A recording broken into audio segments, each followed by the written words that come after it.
a une raison pour laquelle certaines personnes restent inébranlables, quoi qu'il arrive. Le monde leur envoie du chaos, les gens les insultent, leurs plans s'effondrent, les échecs s'enchaînent.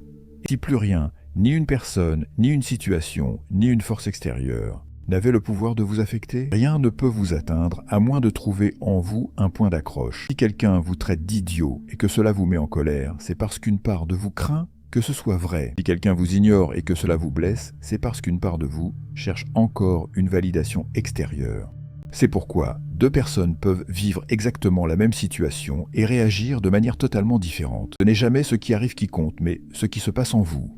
À comprendre que chaque irritation, chaque frustration, chaque déclencheur émotionnel est en réalité un message intérieur. Le monde extérieur n'est rien d'autre qu'un reflet de votre monde intérieur. Dès l'instant où vous comprenez cela, vous débloquez quelque chose de puissant, la capacité de contrôler votre réalité en vous maîtrisant vous-même. Ils préfèrent croire que leur patron, leur ex, leurs circonstances ou même la malchance sont responsables de leur souffrance. Il est plus facile de penser que la vie est injuste que d'admettre que c'est vous qui donnez du pouvoir à tout ce qui vous affecte. Mais pour ceux qui osent regarder en profondeur, qui acceptent d'arrêter de blâmer et commencent à observer, un tout nouveau niveau de liberté devient possible. Et le meilleur dans tout ça, une fois que vous cessez de réagir, vous cessez d'être contrôlé. Vous devenez simplement immunisé, pas détaché, pas insensible, mais totalement inatteignable. Mais voici la vérité. Rien dans ce monde n'est réellement sous votre contrôle, à une exception près. Votre perception. Carl Jung avait compris ce que la plupart des gens ignorent. Le monde extérieur est neutre.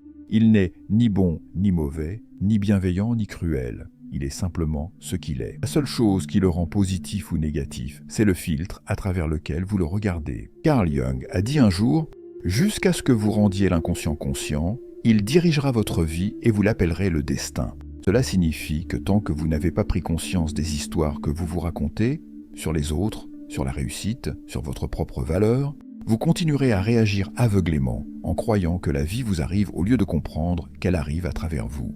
Et les personnes véritablement inébranlables ne sont pas celles qui contrôlent tout. Ce sont celles qui se maîtrisent elles-mêmes, celles qui restent calmes dans la tempête, imperturbables face au chaos, indifférentes aux insultes, intrépides face à l'incertitude. Et au moment où vous cessez de courir après le contrôle, vous devenez véritablement puissant. Car une fois que vous comprenez que rien à l'extérieur de vous n'a de pouvoir sur vous, la vie commence à ressembler à un tout autre jeu. L'esprit